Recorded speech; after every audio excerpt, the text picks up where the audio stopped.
ಕೇಂದ್ರದ ನೂತನ ಸಚಿವ ಎಚ್ಡಿಕೆಯನ್ನ ಭೇಟಿಯಾಗಿರುವಂತಹ ಸುಮಲತಾ ಅಂಬರೀಶ್ ಶುಭ ಹಾರೈಸಿದ್ದಾರೆ. ಚಿಕ್ಕಮಗಳೂರಿನಲ್ಲಿ ಯುವಕನೊಬ್ಬ ಸೆಲ್ಫಿ ಗೀಳಿಗೆ ತನ್ನ ಜೀವವನ್ನೇ ತೆಗೆದುಕೊಂಡಿದ್ದಾನೆ. ಈ ಸುದ್ದಿಯನ್ನು ನೋಡೋಣ ಸಮಗ್ರ ನ್ಯೂಸ್ ಟಾಪ್ 9ನಲ್ಲಿ. ದೆಹಲಿಯಲ್ಲಿ ನೂತನ ಕೇಂದ್ರ ಸಚಿವ ಎಚ್ಡಿ ಕುಮಾರಸ್ವಾಮಿಯನ್ನ ಭೇಟಿಯಾದ ಸುಮಲತಾ ಶುಭ ಹಾರೈಸಿದ್ದಾರೆ. ದೆಹಲಿಯ ಎಚ್ಡಿ ದೇವೇಗೌಡರ ನಿವಾಸದಲ್ಲಿ ಎಚ್ಡಿಕೆ ಭೇಟಿಯಾಗಿ ಶುಭಾಶಯ ಕೋರಿದ್ರು. ಎಚ್ಡಿಕೆ ಭೇಟಿ ವೇಳೆ ಸುಮಲತಾಗೆ ರಾಕ್ಲೈನ್ ವೆಂಕಟೇಶ್ ಕೂಡ ಸಾಥ್ ನೀಡಿದ್ರು.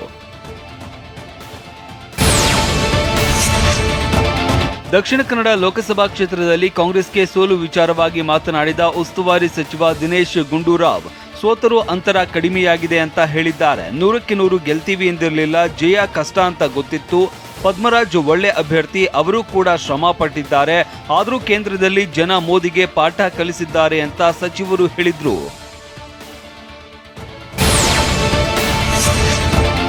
ರಾಜ್ಯದಲ್ಲಿ ವಾಡಿಕೆಗಿಂತ 78% ಹೆಚ್ಚುವರಿಯಾಗಿ ಮಳೆಯಾಗಿದೆ ಅಂತ ವಿಧಾನಸೌಧದಲ್ಲಿ ಕಂದಾಯ ಇಲಾಖೆ ಸಚಿವ ಕೃಷ್ಣ ಬೈರೇಗೌಡ ಹೇಳಿದ್ದಾರೆ. 5 ಜಿಲ್ಲೆಗಳಲ್ಲಿ ವಾಡಿಕೆ ಮಳೆ, 4 ಜಿಲ್ಲೆಗಳಲ್ಲಿ ವಾಡಿಕೆಗಿಂತ ಹೆಚ್ಚು ಮಳೆಯಾಗಿದೆ. ಈ ವರ್ಷದ ಮುಂಗಾರು ಪರಿಸ್ಥಿತಿಯ ಬಗ್ಗೆ ಪರಿಶೀಲನೆ ಮಾಡಿದ್ದೇವೆ. ಜೂನ್ 2ರಂದೇ ರಾಜ್ಯಕ್ಕೆ ಮುಂಗಾರು ಪ್ರವೇಶವಾಗಿದೆ ಅಂತ ಸಚಿವರು ಹರ್ಷ ವ್ಯಕ್ತಪಡಿಸಿದರು. ಜಮೀನು ಕಳೆದುಕೊಂಡ ರೈತರಿಗೆ ಪರಿಹಾರ ನೀಡದ ಹಿನ್ನೆಲೆ ನ್ಯಾಯಾಲಯದ ಆದೇಶದಂತೆ ಕೆಐಡಿಇಬಿ ಕಚೇರಿಯನ್ನ ರೈತರು ಜಪ್ತಿ ಮಾಡಿದ್ದಾರೆ. ಬ್ರಾಹ್ಮಿಣಿ ಸ್ಟೀಲ್ಸ್ ಕಂಪನಿಗೆ ಜಮೀನು ನೀಡಿದ್ದ ದಾವಣಗೆರೆಯ ಕೆಐಡಿಇಬಿ 63 ಕೋಟಿ ರೂಪಾಯಿ ಬಾಕಿ ಉಳಿಸಿಕೊಂಡಿತ್ತು.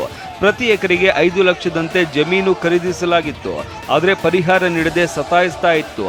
14 ವರ್ಷಗಳಿಂದ ಹೋರಾಟ ನಡೆಸಿದ್ದ ರೈತರು ಒಂದು ಕೇಸ್ಗೆ ಸಂಬಂಧಪಟ್ಟಂತೆ ಕಚೇರಿ ಜಪ್ತಿ ಮಾಡಿದ್ದಾರೆ.